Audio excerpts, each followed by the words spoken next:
какво разказват камъни.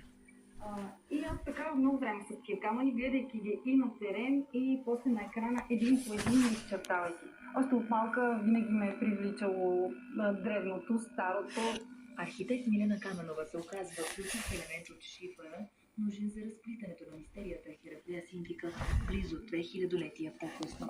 И 100 години след като учените започват да спорят къде всъщност е разположен древният град. И освен, че превежда античното наследство на дигитален език, и със софтуера ние установяваме от различните позиции на скенера този облак от точки, който ни дава абсолютно дигитално копие на намереното към момента на разкопките. Влизайки в сградите на наследниците на Херакъл, тя е категорична. Архитектурното звучене трябва да остане непокътнато. Витруви, най-главният архитект през едното време, оставил ни 10 книги за архитектурата,